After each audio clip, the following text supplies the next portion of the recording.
In this video, I'd like to talk you through the installation that I've just made to my motorhome for solar generator and solar panels.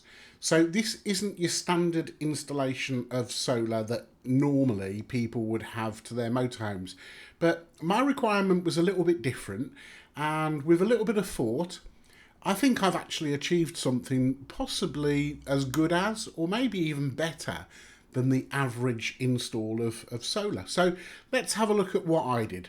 So here's the motorhome, nice clear roof, as you can see, not much on there. The normal solar install would look like this: solar panels, a charge controller, battery, and then an inverter. And the inverter gives you mains power out. So basically the solar panels take the sun's energy and through the charge controller give the battery charge, which stores the charge and then puts it out through the inverter at mains voltage. So I've already got one of these, an Ecoflow, and if you don't know what they are, don't worry. I will put you a link at the top and also in the description of a series of videos that I've done of the Ecoflow. So anyway, I have this in the motorhome instead of having a separate battery and having a charge controller and having an inverter.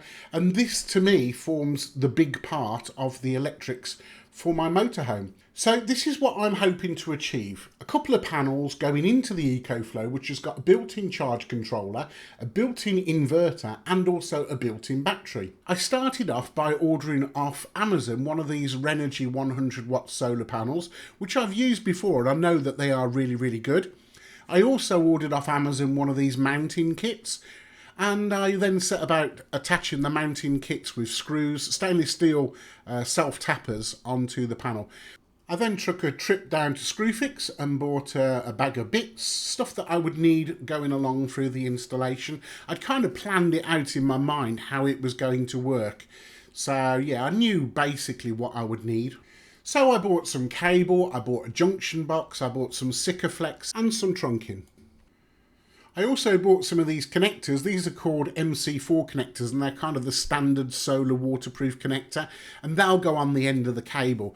So basically here I am fitting the connectors on the cable, and then these connectors will plug into the standard connectors on the solar panel.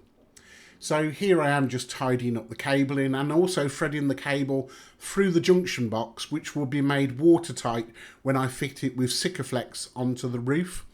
It's important to use Ecoflex, it's waterproof and it's also a great adhesive. Here you can see the panel installed on the roof, and at this stage I was only intending on installing one panel.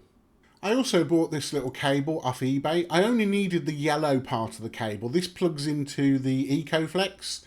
So basically all I've done is chopped off the other end and then joined it with exactly the same cable that I got from Screwfix. So here's that junction box that I bought from Screwfix, and the idea is that this will join the cables from the panels to the output cable to the Ecoflex. So this is me after the end of the first day. I was indecisive about whether to go for two panels, but I decided to do it in the end, so I carried on and ordered the rest of the bits, which unfortunately there was a bit of a delay, so I didn't manage to get it done in one day. It took about 3 days. And here you can see me just putting the Ecoflex on the junction box. These glands are waterproof as well. So literally, all you do is you put the Ecoflex on and then just stick it down with loads of pressure. And that's it. It will sit there quite happily forever and a day. I use isopropyl alcohol for a lot of different things, cleaning surfaces before you stick things down, and you can see a bottle of it there on the roof. It just gets all the grease and everything off it that could possibly contaminate it and stop it from sticking. A good top tip here is for cleaning the Ecoflex or even mastic, use wet wipes. For some reason I'm not using them here, but I do use them later on. So wet wipes really do a good job of cleaning it off. Here you can see me cleaning it again with the IPA before I stick the trunking down. The trunking is self-adhesive, and as long as you create a really good key, i.e. with the IPA, then the trunking will stay there forever as well. There's no reason why it will ever move. So this is me just doing a little bit of preparation work before the bits arrive so I can actually fix solar panel number 2 to the roof. Here's the junction box inside the cupboard. As you can see, we've got both sets of cables from the panels and also the output cable going off to the Ecoflex. And with the lid on, tucked away, it's nice and neat. You would pay no attention to that. So finally Amazon turned up with the bits that I'd been waiting for, and I was able to get back up on the roof and start to fix panel number 2.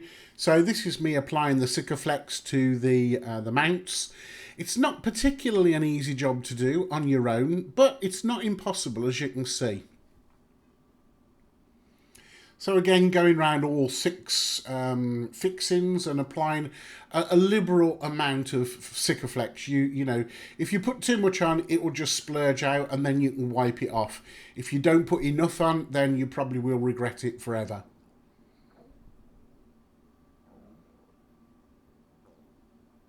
Ecoflex is not the greatest thing to get on your hands. It's not easy to get off, but that's the reason why we use it.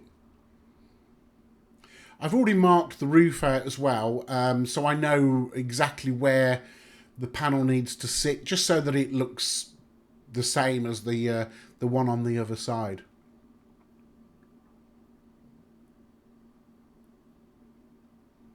I really rate these panels. I think they are actually very, very good.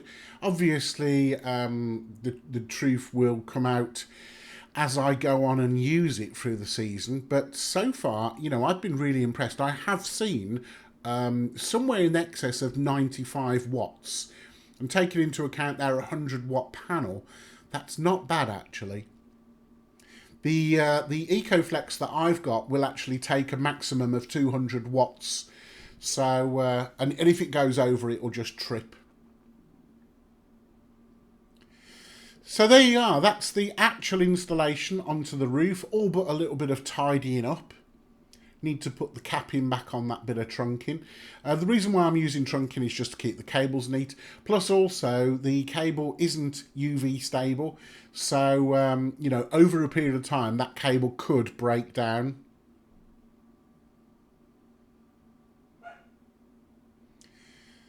So there we go, there's the trunking going on. So there's the fitted second panel. And I think you'll agree, it looks quite neat really. All seems to be parallel and the junction box is fine. There's the Ecoflow plugged in and it's now charging from the panels. And I'll show it you on a good day in actual fact. But at the moment it's very, very overcast and actually the sun has just gone down.